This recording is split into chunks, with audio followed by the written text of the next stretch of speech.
आप सभी साथियों को बहुत बहुत नमस्कार। आज के इस पॉडकास्ट वीडियो में मैं आप सभी का हार्दिक स्वागत अभिनंदन करता हूं।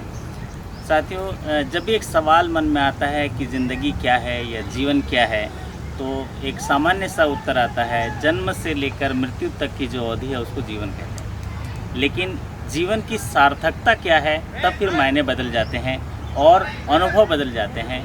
तो जैसे हम किसी सफल व्यक्ति या सफल साथी को सुनते हैं और उनके अनुभव को जो है हम समझ पाते हैं, तब जाके जीवन की सार्थकता को हम मान पाते हैं या देख पाते हैं। ऐसे ही जीवन के कई पहलू होते हैं। जीवन में आप निजी जीवन, पारिवारिक जीवन, सामाजिक जीवन, आर्थिक जीवन, व्यावसायिक जीवन और आध्यात्मिक जीवन के दौर पे बहुत सारे साथियों के साथ गुजरते हैं और उनका अनुभव पाते हैं, उनका साथ पाते हैं।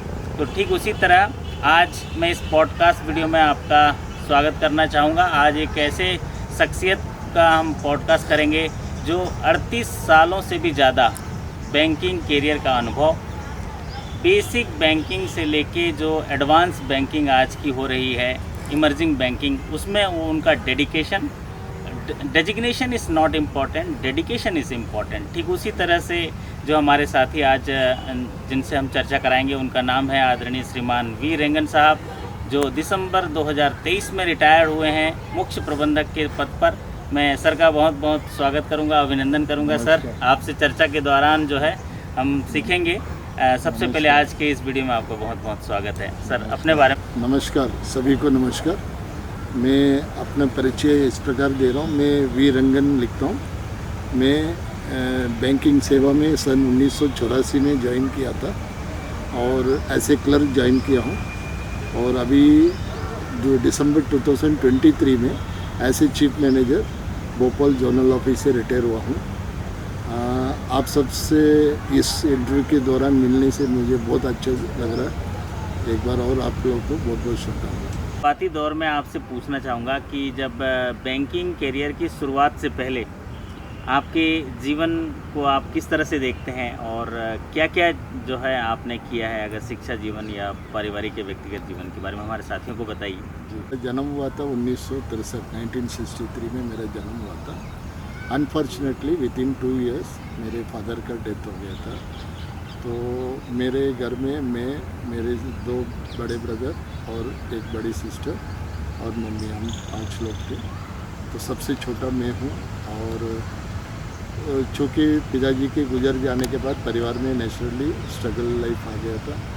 मदर ने बहुत स्ट्रगल किया। मदर ने हम लोगों को पढ़ाई करने में या और आगे जो भी करने में, उस समय मदर का बहुत बड़ा रोल रहा। मदर का हमेशा एक ही बात रहता था, भाई आप लोग कुछ भी करो, भूखा रहो, कुछ भी रहो, बट आपको पढ़ाई किसी भी स्थिति में पढ़ाई नहीं छोड़ना, आपको हमेशा पढ़ाई करना, कैसे भी पढ़ाई क्या करने का मौका मिला। तो आई वॉज लकी इनफ, हमारे पड़ोस में एक टीचर रहते थे, उन्होंने हमारी फैमिली को बहुत सपोर्ट किया। उन्होंने मेरे बड़े ब्रदर को एक हॉस्टल में उन्होंने एडमिट कराया और मेरे लिए भी एक रामकृष्ण होम करके चेन्नई में जो आर्पनेज टाइप है, वहाँ पर उन्होंने मेरे को एडमिशन में हेल्प किया। तो मैं 5th स्टैंडर्ड तक तो गांव के स्कूल में पढ़ाई किया। उसके बाद 6th स्टैंडर्ड से चेन्नई में रामकृष्ण मिशन की तरफ से वहाँ 100% फ्री था, रहना फ्री, खाना फ्री, पढ़ाई करना फ्री।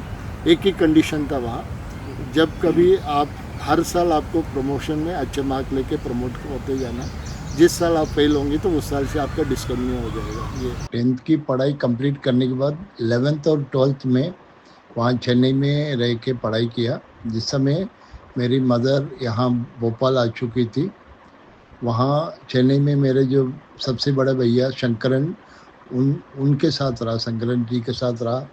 उन्होंने उनके फ्रेंड्स के साथ मेरे को अकोमोडेट करा के, उसके बाद उनका ट्रांसफ़र बेंगलोर हो गया था। तो कुछ दिन बाद, 2-3 महीने के अंदर वो बेंगलोर चले गए।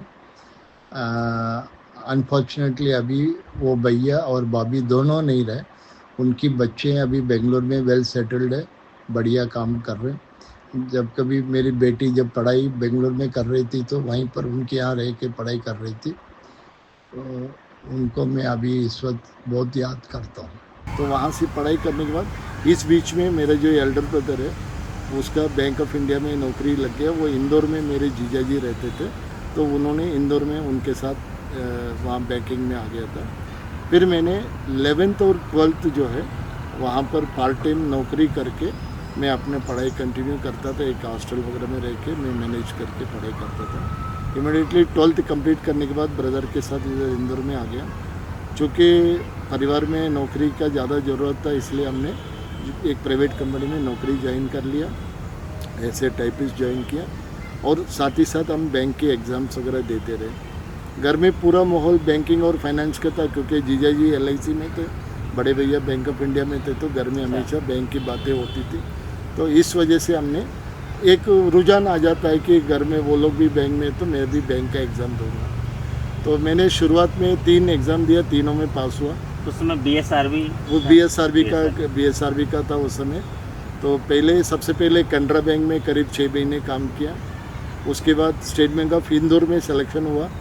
State bank of Indore Khargone में मैंने करीब 3-4 महीने काम किया। उसके बाद तुरंत सेंट्रल बैंक ऑफ इंडिया में सिलेक्शन आ गया।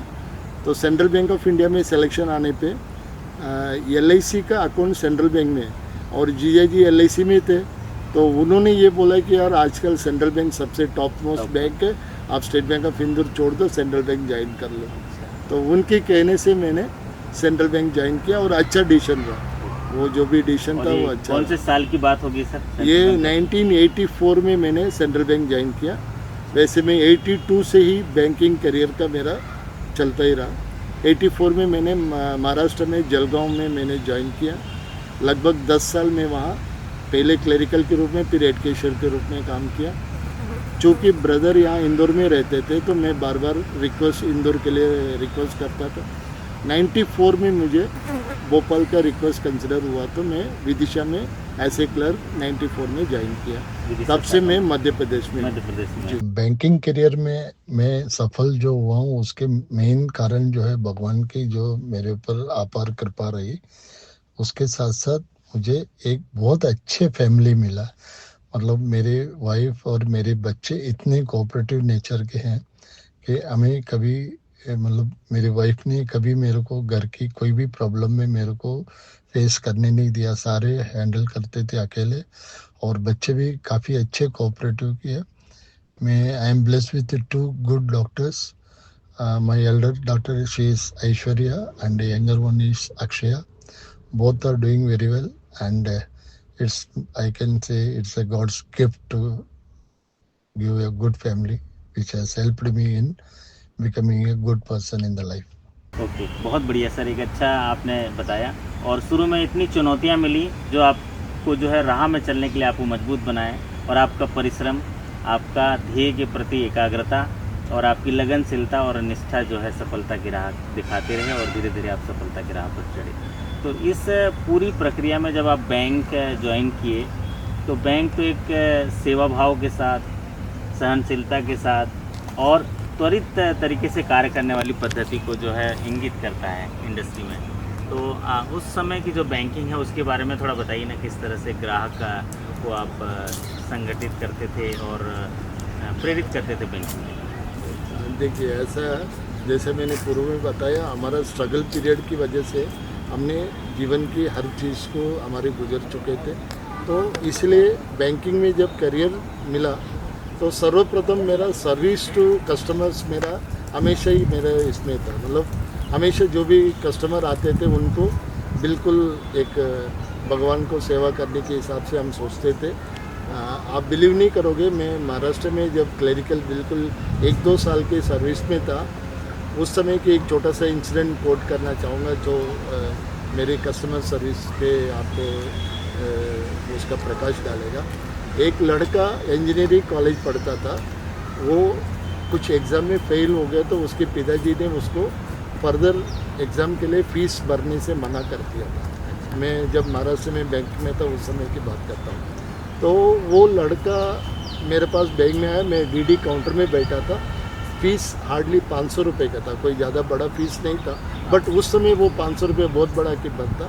तो वो लड़का रोते हुए मेरे को बोला, सर मैं फेल हो गया, तो मेरे पिताजी मेरा फ़ीस नहीं भर रहे, मैं पढ़ना चाहता हूँ। तो मैंने अपने अकाउंट से उसको 500 रुपये का DD बना के दिया और वो एग्ज़ाम दे के उसके बाद उसने एग्ज़ाम क्लियर कर दिया, पास हो गया वो इंसिडेंट्स को मैं वहीं भूल गया, ठीक है, जो भी काम हुआ वो भूल गया। उसके बाद मैं मेरे करियर के लगभग 15-20 साल बाद उस महाराष्ट्र में मेरे एक कस्टमर की बेटी की शादी में अटेंड करने के लिए गया था। उस समय ये लड़का वहाँ मिला था। अच्छा। ये लड़का जब मेरे को मिला, उसने मेरे को पहचान लिया, मैं नहीं पहचान पाया। वो लड़का मेरे पास आया, बोले सर मेरे को आप पहचान रहे क्या? मैं इतना याद नहीं है, मैं नहीं पहचान पा रहा। तो वो लड़का तब बोला सर मैं आज इंजीनियर बन गया हूँ, मैं सिविल कंस्ट्रक्शन का काम कर रहा हूँ, मेरे खुद की ऑफिस है, मैं बड़ा कंस्ट्रक्शन बन गया हूँ। और मेरी जो पढ़ाई में आपने जो 500 रुपये जो डीडी दिया वो मैं भूल नहीं सकता। तो इसी ने मेरे को याद दिलाया, वैसे मेरे को याद नहीं था।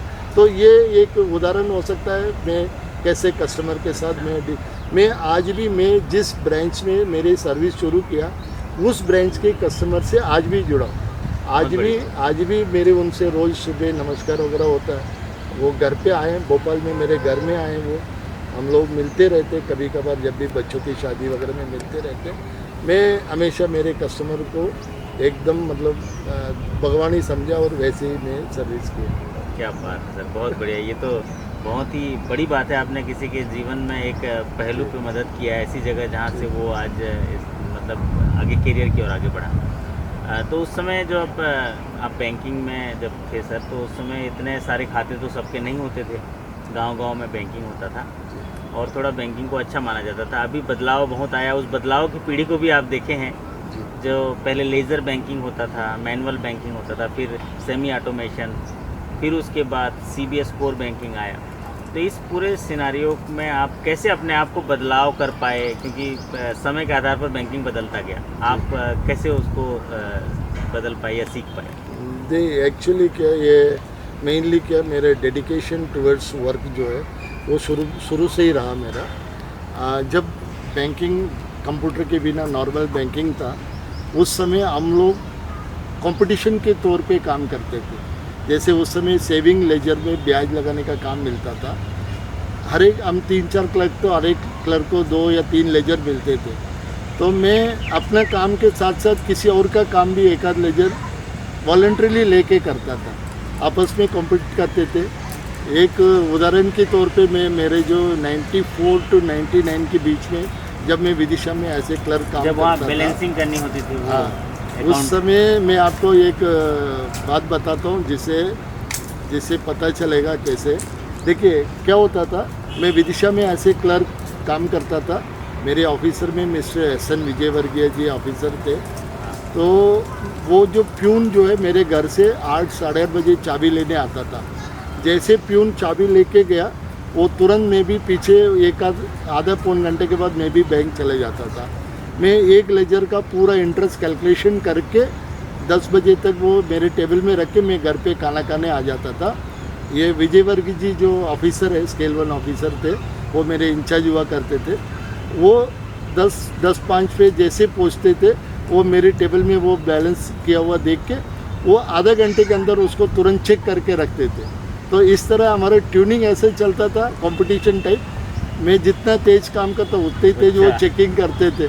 तो वो भी चुपचाप चेक करके रख देते थे, फिर दिन में हम लोग उसको क्लियर करते थे। इसी प्रकार में एक और उदाहरण उन्हीं के साथ हमारे पीरियड में था, क्लियरिंग हाउस चलती थी हमारी। तो क्लियरिंग हाउस में हम जितना ज़्यादा हम चेक लॉन्च करते उतना हमारे फेवरेबल क्लियरिंग हो सकता था। तो उस समय वोरली बॉम्बे से हमारे सेंट्रल बैंक के कस्टमर्स का मतलब दूसरे बैंक का चेक्स हमारे पास आते थे। वो 12 बजे मतलब पोस्ट ऑफिस वाला डिलीवरी करता था, हमको 12:15 बजे क्लियरिंग हाउस जाना रहता था। तो ये विजयवर्गीय जी जो है सबसे पहले वो लिफाफा खोलते थे जिसमें ये चेक्स वगैरह आते, फटाफट वो चेक मेरे को नोट कराते थे, मैं उसी में ऐड करता था और दौड़ते हुए क्लियरिंग हाउस जाता था, जिससे हमें फेवरेबल क्लियरिंग मिलती थी बड़ा अमाउंट के चेक डालने से। और सेम डे हम उसको सेंट्रल ऑफिस को रिमिट करते थे। ये हमारा रिकॉर्ड रहा, काफ़ी सेंट्रल ऑफिस से उस समय बहुत ज़्यादा अप्रिशिएट किया गया हम लोगों का, मतलब शॉर्ट पीरियड में विद इन ए डे और 2 सब कुछ चले ग्राहक सेवा, त्वरित ग्राहक सेवा, डिपॉजिट भी मोबिलाइजेशन में काम आता है और ग्राहक आपको संबंध मजबूत होता है। ये शुरू से ही कंपटीशन टाइप रहा। वो हमारे लिए आदत सी थी कि काम बहुत तेज़ी से करते थे और उसके बाद जब 2006 से आसपास हम बैंक का कंप्यूटराइजेशन हुआ, उस समय भी मुझे याद है, उस समय में यहाँ भोपाल में इब्राहिमपुरा ब्रांच में था। उस समय हम देर रात तक बैठ के वो लेजरों को टैली करके वो कंप्यूटर और मैनुअल दोनों को मिलाप करते थे। वो एक बड़ा एक्सरसाइज था। 2005 2006 से 2008 के, हाँ 2006 से 2008 के बीच में वो कंप्यूटर, जब कंप्यूटराइजेशन हो रहा था उस समय भी एक बड़ा टास्क था। पूरा मैनुअल जो भी है उसको प्रॉपरली कंप्यूटर में अपलोड करना, चेक करना और उसका डाटा चेक करना, इसमें हम लोगों ने काफ़ी मेहनत किया और एंजॉय करते हुए काम किया। काम को कभी बोझ नहीं समझा, काम को हमेशा एंजॉय किया and I learn so many things. ये मेरे लिए अच्छा रहा। लड़का कहीं से मेरे नंबर लेके मेरे को फ़ोन किया, बोले सर आपसे मिलना चाहता हूँ। मैंने बोला आप कौन हो, क्या हो? फिर वो पुराने इंसिडेंट को याद दिलाया। एक मैं जब किमला से मैं ऐसे ब्रांच मैनेजर काम कर रहा था, वहाँ पर एक अपने बोरोवर है जिसका ट्रैक्टर लिया हुआ था, वो अकाउंट ख़राब हो गया था, बोरोवर का डेथ हो गया था, इसकी वजह से इंस्टॉलमेंट नहीं आ रहे थे। तो अल्टीमेटली वो अकाउंट एनपीए हो गया था। अल्टीमेटली उसको लोक अदालत में हम लोगों ने सेटल करने के लिए नोटिस भेजा था। वो बोरोवर की वाइफ और 3 बच्चे, छोटे छोटे बच्चे, 8 साल 10 साल ऐसे छोटे छोटे बच्चे, और उनकी मामा जी, मतलब वो वाइफ की बहन, ये लोग आए थे कोर्ट में, लोक अदालत में आए थे। मैं लोक अदालत में, मैं ऐसे ब्रांच मैनेजर था। तो इन लोगों ने जज से रिक्वेस्ट किया कि पारिवारिक कंडीशन बताया। फिर जज ने मेरे को अंदर बुलाया, अंदर बुला के बोला कि सर परिवार की कंडीशन ख़राब है, इसमें आप क्या हेल्प कर सकते हैं मैक्सिमम। मैंने जज के सामने बोला, मैंने बोला मैं अभी ब्रांच मैनेजर हूँ, मैं मेरे पूरे पावर यूज़ करूँगा, मेरे रीजनल ऑफिस के पावर यूज़ करूँगा, मेरे हेड ऑफिस के पावर यूज़ करूँगा, आप सिर्फ इनसे पूछ लीजिए ये कितना दे सकते हैं। फिर उन्होंने अराउंड 75,000 या समथिंग अमाउंट का उन्होंने ये किया। मैंने तुरंत जज को वहीं पर मैंने सैंक्शन लेटर दिया, 75,000 इनसे आप दिला दीजिए, मैं इनका अकाउंट को सेटल कर दूँगा। फिर मैंने इसके लिए स्पेशली मेरे हेड ऑफिस से बॉम्बे तक का मैंने इसको टेकअप किया। ऐसे स्पेशल रिक्वेस्ट इसको मैं कंसिडर कराया और वोटीएस सैंक्शन हुआ। वोटीएस सैंक्शन हुआ और वो बात ख़त्म हो गई। उसके बाद उनका पिताजी का जो भी ज़मीन वगैरह था वो मम्मी के नाम पे ट्रांसफ़र हो गया। मम्मी के नाम पे ट्रांसफ़र होने के बाद मैंने उनको एक छोटा सा किसान कार्ड भी बनाया और वो परिवार उस समय संभल गया, परिवार का सपोर्ट मिल गया और वो संभल गया और मैं इस चीज़ को भूल गया, वो बात ख़त्म हो गई। ये हुआ था सन 2011 और 12 के बीच में। और अभी 2025 में वो लड़का ने मेरे को बताया, वो लड़का अभी 25 साल का हो गया, वो लड़का ने मेरे को बोला है कि सर उस समय आपने जो मदद किया वो मदद की वजह से हमारे फैमिली संभल गया, वरना हमारे फैमिली नहीं संभल पाती। वो उनका बेटा तो उनका बेटा था। वो बेटे ने अभी फ़ोन किया, मैं पहचान नहीं पाया। वो बेटा बिल्कुल मेरे को बोले कि सर आपको मैं मिलना चाहता हूँ, भोपाल में आके आपके आशीर्वाद लेना चाहता हूँ। मैंने बोला बेटा ये तो हम बैंक के नॉर्मल प्रोसीजर के हिसाब से किया, आपके परिवार की ज़रूरत था, जो अवेलेबल सोर्स थे उससे हमने मदद किया। बाकी मैं देख पा रहा हूँ आपके जीवन को कि आप बहुत भगवान के जो आशीर्वाद मिला है, वो जहाँ जहाँ आपको मौका मिलता है उसको आप हेल्प करते रहते हैं, क्योंकि आपने जीवन में कठोर से कठोर समय देखा है और ऐसे समय में लोगों को मदद करते हुए भी आपको देखा है कि कोई ना कोई साथ दिया आपको।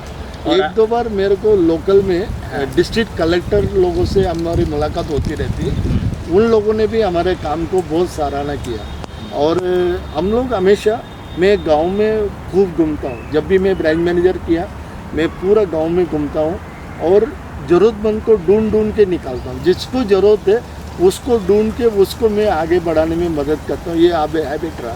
तो इसी प्रकार एक लड़का जो है छोटा सा वेल्डिंग वर्कशॉप लेके काम कर रहा था, उसको मैंने फाइनेंस किया था, गवर्नमेंट की स्कीम के तहत फाइनेंस किया था और उसने पूरा पैसा जमा किया, 100% जमा किया और वो अच्छे काम किया करके कलेक्टर ने उसको आइडेंटिफाई किया। तब उसने बोला कि मेरे को ये बैंक से मदद मिला, इसकी उसने मेरे नाम लिया तो कलेक्टर ने बुला के मेरे को अप्रिशिएट किया, बोले कि ऐसे बैंकर बहुत कम देखने को मिलते हैं। ये मेरे लिए मतलब स्वभाव की बात है कि अच्छे मतलब काम करा, इच्छा से दिल से करा तो उसका बेनिफिट मिला। सर बहुत सारे अनुभव आपसे सुनने के बाद मैं ये जानना चाहूँगा कि बैंकिंग में जो है आप एक तो बहुत सारी उपलब्धियाँ आप पाए हैं, एक ग्राहक से और भी प्रशासन से और मैनेजमेंट से, तो ऐसी कौन कौन सी उपलब्धि है जिसको आप याद कर पाते हैं? एक तो मैं जान रहा हूँ मेरे साथ जब हम लोग काम कर रहे तो आपको एक राज्यपाल अवार्ड मिला था हिंदी में, और हिंदी भाषी हैं और हिंदी में इतना बढ़िया काम करते हैं जी। तो इसके बारे में कुछ बताना चाहिए। ये मेरे को प्रेरणा जो है, मैं जब ग्वालियर में स्केल 1 ऑफिसर के रूप में काम कर रहा था, उस समय एक हिंदी ऑफिसर मिस्टर वर्मा जी करके थे। उनके वो है तो हिंदी ऑफिसर थे बट ऑपरेशनल मैटर में भी बहुत अच्छे एक्सपर्ट थे। उस समय उन्होंने मेरे को काफ़ी हेल्प किया और वहाँ मेरे को हिंदी में काम करने में एक रुचि मिली। तो वहाँ से मैंने मेरी लाइफ में ये सोचा है कि यार हम जब मध्य प्रदेश में काम कर रहे तो हम मैक्सिमम हिंदी में काम करेंगे। तो मेरे अधिकांश लेटर गलतियाँ भी होती थी क्योंकि मैं हिंदी भाषी वाला था, तो मैं हिंदी में इतना वेल वर्स नहीं था, बट मैं कोशिश ये करता था कि मैसेज सामने वाले तक पहुंच जाए। तो मैं मैक्सिमम कोशिश किया हिंदी में काम करने का, और मेरे व्हाट्सएप मैसेजेस तो मैं हिंदी में ही टाइप करता हूँ।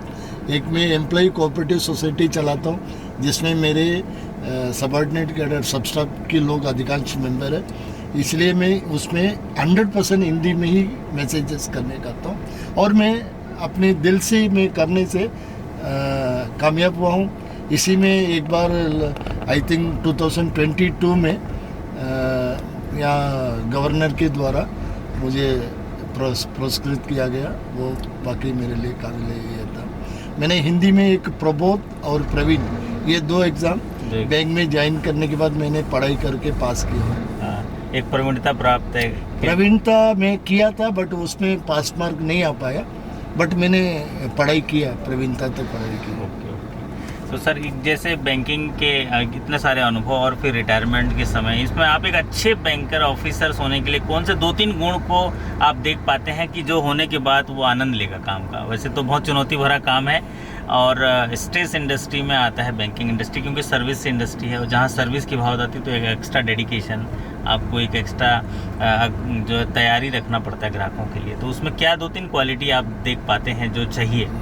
नहीं, जहाँ तक मैं समझ रहा हूँ, मैं ये सोच रहा हूँ कोई भी असाइनमेंट अगर आपको मिलता है, शुरुआत में हो सकता है आपको लगता है कि ये हम कंप्लीट नहीं कर पाएंगे, मगर जैसे कई बार मेरे को भी जो असाइनमेंट मिलते हैं शुरू में, एकदम शुरू में लगता है कि यार ये बहुत बड़ा असाइनमेंट है, हम कर नहीं पाएंगे। तो सबसे पहले मैं मेरी टीम में, मेरी जो टीम रहता है उसमें से मैं चयन करता हूँ कि मेरी टीम में जो इस काम को अच्छी तरह अंजाम पहुंचा सकता, तो पहले उसमें मैं कंसंट्रेट करता हूं। उसके बाद हम धीरे धीरे काम को करना शुरू करते हैं। तो जैसे जैसे आप काम करना शुरू करोगे तो आपका धीरे धीरे वो सक्सेस में ले जाता है, और कोई ऐसा काम नहीं है जो हम नहीं कर सकते। सारे काम जो है हम अगर कोशिश करें, डेडिकेटेडली काम करें, तो निश्चित रूप से सक्सेस मिलता है। इसमें एक उदाहरण के तौर पे मैं आपको बताना चाहूँगा, जैसे आप भी मेरे टीम में थे उस समय, हम लोग कोरोना के समय हम लोग बैलेंस शीट सबमिट करने के लिए सेंट्रल ऑफिस गए थे। जिस समय मूवमेंट बंद था, लोग डरते थे बाहर निकलने को, और हम दोनों बैलेंस शीट सबमिट करने के लिए सेंट्रल ऑफिस गए थे विथ लॉट ऑफ हार्डशिप। हमने वहाँ 5 दिन या 4 दिन हम रुके। साइक्लोन भी आया था। और उसमें वो सबमिट करने के बाद जो आपका और मेरा जो तालमेल था, मतलब दिन में ऑडिटर से साइन लेते थे और रात को हम होटल में वहाँ CBOT SVBT में बैठ के फटाफट डॉक्यूमेंट को स्कैन करके अपलोड करते थे। तो ये जो टीम वर्क अपन ने किया, तो उसका सक्सेस जब मिला तो वो वाकई एंजॉय करने वाला सक्सेस। मैं डेडिकेशन देख पा रहा था। एक बार साइक्लोन का एक लकड़ी का टुकड़ा उड़ के आपके यहाँ लग गया था, ब्लड निकल रहा था, लेकिन आप नहीं देख पा रहे थे काम में। बाद में जब काम हो गया तब दिखा वो खून का है। तो वो एक अच्छा अनुभव था। तो यही है, मतलब हमेशा मेरे को टीम अच्छा मिलता गया, जिसकी वजह से मैं थोड़ा सा अपने आप को भगवान का शुक्रिया अदा करूंगा कि हमेशा अच्छा काम हुआ मेरे से। तो मैं तो आपको देख के यही कहना चाहूँगा कि हारा वही जो लड़ा नहीं और जीता वही जो डरा नहीं। बिल्कुल जीता वही जो डरा नहीं। तो आप किसी भी लक्ष्य के लिए डरते नहीं थे, और उसमें जो है और कोई भी लक्ष्य हासिल कर सकते हैं, वो आपकी हिम्मत से बड़ा नहीं है ना। जीता वही जो डरा नहीं और हारा वही जो नहीं। वही डेडिकेशन के साथ अगर आप काम को अप्रोच करोगे तो ऐसा कोई काम नहीं है जो हम लोग नहीं कर सकते। सारा काम विद इन रीच है। ये कि आपका लगन और मेहनत की ज़रूरत है, टीम अच्छा होना चाहिए। ये टीम आपकी रिलेशन कैसे आप डेवलप करते हैं उसके ऊपर है जी। तो एक अद्भुत जीवन मिला है सर, भगवान हमको एक जीवन दिया है, जीवन की सार्थकता सिद्ध करने के लिए, प्रकृति के साथ जुड़ाव करने और समाज में रहने वाले लोगों के लिए कुछ करने के लिए दिया है। तो रिटायरमेंट के बाद आप जो है किन किन चीज़ों में इन्वॉल्व हैं या कहाँ कहाँ इंगेज हैं, अपने आप को किस दायरे में रखें आपने? देखिए, रिटायरमेंट के बाद वैसे तो मैं पहले से सामाजिक कार्य में ऑलरेडी एंगेज था। हम लोग एक central bank employees cooperative society चलाते, मैं उसमें सन 2022 से प्रेसिडेंट के रूप में काम कर रहा हूँ। तो इस सोसाइटी का मेन उद्देश्य जो है लोगों को सेविंग हैबिट क्रिएट करना और उनको ज़रूरत पड़ने पे उनको लोन वगैरह मुहैया कराना। तो इसमें मैं प्रेसिडेंट बन के वहाँ जब पिछले 3-4 साल से जब जुड़ा हूँ, हमने बहुत सारे नए नए स्कीम लेके आए इसमें। सबसे पहले तो मैंने इसके मेंबर्स के लिए एक इंश्योरेंस का स्कीम लेके आया, जिसमें हम परिवार राहत योजना बोलते। उसमें हमने मेंबर की मामूली से 100 रुपये पर मंथ की कंट्रीब्यूशन पे उनको 60,000 रुपीज़ का हम उनको एक इंश्योरेंस करते। ये मेंबर की अगर डेथ हो जाता है तो उनके परिवार को ये मिल जाता है। ये हमने किसी के साथ टाई अप किए हैं उसके लिए? ये हमने सिर्फ हमारी सोसाइटी की फंड ही डेवलप किया। अच्छा, हमारे ओन फंड से डेवलप किया। हमने LIC से इसकी बात किया था, मगर LIC का जो कहना था इसमें मिनिमम 1000 मेंबर रहेंगे तो वो कर पाएंगे। और दूसरा उनका था, LIC वाले जो है 65 ईयर्स के ऊपर कवरेज नहीं दे रहे थे, जबकि मैं टिल द एंड मतलब उस समय तक मैं उनको ले जाना चाह रहा था। तो जो भी खेती होगी आप सोसाइटी के फंड से सोसाइटी की मैं इसका फंड जनरेट किया हूँ। आज की तारीख में लगभग 10 लाख रुपए मेरा फंड जनरेट हो गया है। हाँ। और मैं इसी फंड को आगे हर साल डेवलप करके इसी में से इसका बेनिफिट मुहैया कराऊंगा। एक और मैंने एक स्कीम मैंने अभी प्रेसिडेंट होने के बाद लॉन्च किया था। उसमें वेलफेयर स्कीम के तहत किसी भी मेंबर का अगर डेथ हो जाता है, उनके परिवार को इंस्टेंटली 10,000 रुपये उसी दिन हम प्रोवाइड करते हैं। इसके लिए हम कोई लिखित में कुछ नहीं लेते, सिर्फ हमें पता पड़ना चाहिए कि मेंबर का डेथ हो गया है। तुरंत उनकी वाइफ से या उनके बच्चों से बात करके हमने तुरंत उनके खाते में पहले पैसा 10,000 रुपये देते, जिससे वो उनके अंतिम क्रिया के काम वगैरह करने में हेल्प हो जाता। ये हमने नया शुरू किया। इसी प्रकार हर साल नए नए काम करते रहते। अभी रिसेंटली इसी साल हमने एक रायसन रोड पे एक गवर्नमेंट स्कूल है, वहाँ के बच्चों को हमने हमारे वेलफेयर फंड में से कुछ बैग्स वगैरह, स्कूल बैग्स और पेंसिल बॉक्स मुहैया करा रहे। ये हमारे एजेंडा में है। अभी 18 तारीख को उसका फंक्शन होने वाला है, उसमें हम उनको डिस्ट्रीब्यूट करने वाले।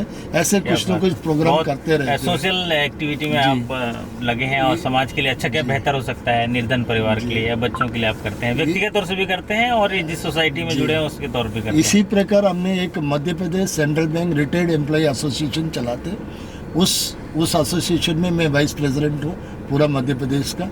और उससे भी हम जितने भी हमारे पेंशनर है या परिवार पेंशनर है, इनकी हमेशा मदद करते रहते। कई बार क्या होता है, पेंशनर जो स्टाफ है उससे तो हम परिचित रहते, अगर उनका डेथ हो जाता है या उनका एक्सपायरी के बाद उनकी परिवार जो है उनको कोई सहायता नहीं मिल पाता, बहुत सारे लोग पहचान नहीं पाते। हम लोग क्या करते, पीरियडिकली परिवार पेंशनर से मिलते, उनसे मिलके उनकी क्या हालचाल पूछते, उनकी कुछ मदद चाहिए वो मदद करते। कई बार वो लोग हॉस्पिटल में जब एडमिट होते उनको हेल्प चाहिए रहता, वो मेडिक्लेम वगैरह क्लेम करने में। उसमें हमने एक हेल्प डेस्क एक बनाया। उस हेल्प डेस्क में भोपाल में हम 3 मेंबर हैं, एक मिस्टर NK अय्यर सर है, एक मैं हूँ और एक AK श्रीवास्तव जी है। ऑल ओवर इंडिया में जितने भी पेंशनर का रिलेटेड जो भी उनका मेडिकल क्लेम या मेडिकल हॉस्पिटल एडमिशन से लेकर उनका क्लेम सेटलमेंट तक उनको मदद हम करते हैं, हर प्रकार का मदद करते हैं। तो जितने भी जो रिटायर्ड लोग हैं उनको आप स्पिरिचुअल यात्रा भी कराते हैं क्या? वैसा कोई प्लानिंग है फ्यूचर में कि सबको इकट्ठा करके कोई सा स्पिरिचुअल जगह में या 4 धाम ऐसा टाइप का जहाँ पर वो ये आपका सुझाव अच्छा है। हाँ, जल्दी इस पे विचार करेंगे। अभी तक तो ऐसा कोई विचार नहीं था। हाँ। इसमें अभी मैं आपका जो हेल्प डेस्क का जो बात कर रहा था, इसमें एक इंसिडेंट्स में कोट करना चाहूँगा। एक दिन रात को 10:30 बजे हैदराबाद से एक लड़की का फ़ोन आया था, अराउंड 10:30 होगा रात में। वो बच्ची जो है वो अपने किसी बैंकर की बेटी है, उनके पिताजी का कोई तबीयत खराब हो गया तो उनको हॉस्पिटल में एडमिट करना था। उसको किसी तरह से हम लोग का हेल्प डेस्क वाले का नंबर में मेरा नंबर मिल गया। तो वो बच्ची ने मेरे को बोला कि अंकल जी मेरे पास सिर्फ आपका नंबर है, मैं कुछ नहीं जानती हूँ, मेरे पापा को अभी हॉस्पिटल में एडमिट करना है, हमें हेल्प चाहिए। तो मेरे पास ऑल इंडिया लिस्ट था, पेंशनर का लिस्ट था, उसमें से मैं उनका पीएफ नंबर ढूंढा और पीएफ नंबर ढूंढ के तुरंत जितने देर में बच्ची से बात कर रहा था उतने देर में मैंने उनका वो हेल्थ इंश्योरेंस का आईडी कार्ड जनरेट किया ऑनलाइन और मैंने उसको तुरंत शेयर किया और वो बच्ची ने उस कार्ड के द्वारा वो हॉस्पिटल में एडमिशन ले पाई। एडमिशन लेने के बाद करीब 7-8 दिन में वो ठीक हो गए थे। ठीक होने के बाद वो बच्ची ने फिर फ़ोन किया, बहुत बहुत धन्यवाद का। ये मैं समझ रहा हूँ इस तरह की जो हेल्प जो रहता है, आप ये कमाल का काम कर रहे हैं। मतलब ऐसा जो अद्भुत काम मैं तो सुन पा रहा हूँ तो मेरे को ये हम लोग काफ़ी मतलब मेरे साथ जो भी मेरे टीम में श्रीवास्तव जी और अय्यर सर है, ये भी बहुत ही डिवोटेड काम करते हैं। श्रीवास्तव जी लगभग 75 ईयर्स के हैं, दोनों अय्यर जी और श्रीवास्तव जी दोनों 75 साल के हैं, मगर हेल्प की नेचर में आप बिलीव नहीं करेंगे, इतना मतलब डेडिकेटेड है दोनों, पूरे हेल्प करते हैं, सारे पेंशनर को हेल्प करते हैं। इसी प्रकार एक हमारे एक साथी है जो हमारे साथ अभी नहीं रहे, 5 सितंबर 24 को उनका इंतकाल हो गया था, मिस्टर DV किशन जी। ये 28 मई 2024 में ये घर में अचानक गिर गए थे। उनके परिवार में कोई भी नहीं था, वो अकेले थे। तो उनके सर्वेंट ने उनको जब सुबह काम करने आई थी तो उन्हें देखा वो नीचे बेड से नीचे गिर पड़े, तो उन्होंने इंटीमेट किया तो तुरंत हमारे श्रीवास्तव जी और अय्यर जी वगैरह उनको हॉस्पिटल ले गए और मोहल्ले के लोगों भी मिलके हॉस्पिटल ले गए। हॉस्पिटल में उनको भर्ती करा के इलाज वगैरह कराया। अकेले थे वो, उनका कोई भी नहीं था। तो मई महीने से लेकर 3 सितंबर तक उनका पूरा देखभाल जो है हमारी पेंशनर एसोसिएशन के मेंबर ने किया, particularly Iyer sir, Srivastava ji, BD Jain साहब, ऐसे सभी लोगों ने किया। हम लोग उसको मनपसंद खाना वगैरह भी घर से बना के ले जाते थे, उसको खिलाते थे, बट अनफॉर्चुनेटली वो नहीं बच पाया। 4 सितंबर को उनका इंतकाल हो गया।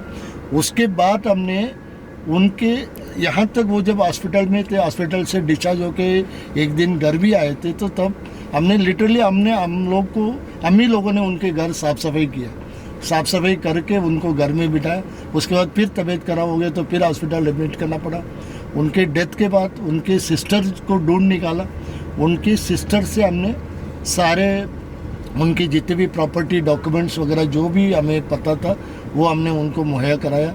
उनके सिस्टर को डिसीज़ क्लेम करने में मदद किया और इसी प्रकार उनका काम किया। एक तो बात आपकी और अच्छी लगती है कि जब किसी का बर्थडे होता है या किसी का भी साथी जो आपसे जुड़े हुए हैं या आपकी टीम में हैं तो उनके यहाँ सब पहुँच जाते हैं बुके लेके बहुत सारे साथियों के साथ और उनको शुभकामनाएं देते हैं। ये भी बहुत बड़ी एक बात है सर। कोशिश यही रहती है कि सामने वाले के चेहरे पे एक मुस्कान लाया जाए, खासकर उनके बर्थडे पे या कोई जो बैंक से रिटायर होते हैं तो उस समय हम उनकी उस रिटायर मंथ में उनका जब बर्थडे आता है उस दिन जाके लेते हैं। तो सर आपसे बात करते हुए मैं ये समझ पा रहा हूँ कि आप रिटायर्ड तो हो गए हैं लेकिन टायर्ड नहीं है और रिटायर्ड भी नहीं है।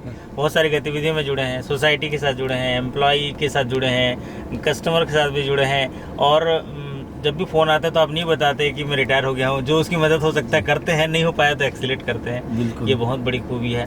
साथ ही आप बैंक में एज ए DSA भी जुड़े हैं, कॉन्करेंट ऑडिटर के तौर पे भी जुड़े हैं, फिर IBPS के जो इंटरव्यू पैनलिस्ट में भी इम्पैनल्ड हैं। बहुत सारी गतिविधियाँ हैं। तो सर ऐसा आपका परिवार को कैसे समय दे पाते हैं या आपका दिनचर्या भी कैसे रहता है? नहीं, थोड़ा सा एक्चुअली क्या है, मेरे को जल्दी उठने की आदत है तो मेरा सुबह जो है 4:30-5 बजे मैं उठ ही जाता हूँ, इवन आज भी।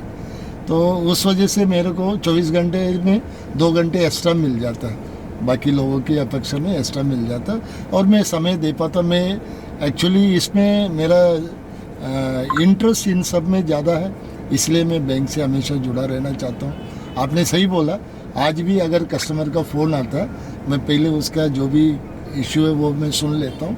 अगर मैं कुछ ठीक कर पाता हूँ तो मैं कर लेता हूँ, नहीं है तो मैं एस्केलेट कर देता हूँ कंसर्न डिपार्टमेंट को और उस व्यक्ति को भी मैं डिपार्टमेंट का कंसर्न डिपार्टमेंट का नंबर देता हूँ। कभी ये नहीं बोलता हूँ कि यार अब मैं रिटायर हो गया, मैं नहीं सुनूंगा, ऐसा नहीं। इवन एक हफ्ते पहले भी एक LDM का फ़ोन आया था किसी कंप्लेंट को लेके, तो मैं उनको भी रिप्लाई किया था। उसके बाद मैंने एस्केलेट करके उसको निराकरण करा। एक हैबिट में है, हैबिट में मैं कभी मना नहीं कर पाता हूँ। इवन मिस कॉल भी रहता तो इवन आज भी मैं वो मिस कॉल को बाद में अटेंड करता हूँ। यदि किसी कारण मैं नहीं अटेंड करता तो बाद में जब भी टाइम मिलता तो अटेंड करता। तो एक अद्भुत जीवन के साथ और जीवन दर्शन के साथ और आपके सारे जो जीवन की समरी के साथ आप डिस्कस किए, हमें बहुत अच्छा लगा। आप समय निकाले इस जो पॉडकास्ट वीडियो को हमारे साथी सुनेंगे और उसको सीखेंगे और देख पाएंगे कि सफलता के लिए क्या क्या चीज़ें जो है ज़रूरी होती हैं। जहाँ चाहा है वहाँ रहा है, और अगर आपकी तरह जीवन जिए तो फिर वही उस जीवन के लिए वाह वाह है। मैं कहना चाहूँगा कि अगर सूरज जैसा चमकना है तो सूरज जैसा जलना होगा, अगर नदियों जैसा आदर पाना है तो फिर पर्वत छोड़ निकलना होगा। हम क्यों सोचें कि राह सरल होगा, हम हैं मजबूत सिपाही, और जीवन में जो चीज़ कर रहे हैं उसके लिए जो है सारी चीज़ों का सफल होगा। मेहनत करते रहिए, मेहनत का फल ज़रूर मिलेगा, आज नहीं तो कल मिलेगा, और जीवन के कठिन प्रश्नों का जीवन से ही हल मिलेगा। तो सर, आपके जितने सारे जीवन के प्रश्न हैं उनका आपने जीवन से ही हल निकाला है, और आपने बहुत सारे रास्ते नए चीज़ों को निकाले, उसके लिए आप मैं साधुवाद देता हूं, और आपके उज्जवल भविष्य और आपके सुखमय जीवन और स्वस्थ जीवन की कामना करता हूं। और कहना चाहूँगा कि हर दिन हो सोना सा उजला, रातें हो चांद सितारों से, आपके जीवन में खुशियाँ भरी रहे बहती नदिया की धारों से। बहुत बहुत धन्यवाद। जो सुन रहे सभी साथियों को यही कहना चाहूँगा, आप सर्विस को, बैंकिंग सर्विस को एक स्माइलिंग सर्विस के रूप में एक कस्टमर को हमेशा भगवान मानते हुए करेंगी तो निश्चित रूप से आपका सफल होगा और बिजनेस अपने आप ग्रो होगा। आप सभी को बहुत बहुत शुभकामनाएं, आपके उज्जवल भविष्य के लिए बहुत बहुत शुभकामनाएं। आपने ये समय निकाल के मेरा इंटरव्यू जो किया उसके लिए आपको और आपकी टीम को बहुत बहुत धन्यवाद। क्या बात है, बहुत बहुत धन्यवाद। इसी के साथ ये पॉडकास्ट वीडियो यहीं समाप्त करते हैं। आपको ये वीडियो कैसा लगा ज़रूर बताइए, और कोई मन में प्रश्न है तो आप लिख कर भेजिए। इसी तरह इस वीडियो को देखने के लिए, हमारे इस चैनल को सराहने के लिए आपका बहुत बहुत धन्यवाद। फिर मुलाकात करेंगे अगले वीडियो में। आपके अच्छे कार्य निष्पादन और बेहतर स्वास्थ्य, शानदार सफलता के साथ हम विदा लेते हैं। नमस्कार, थैंक यू सो मच। नमस्कार।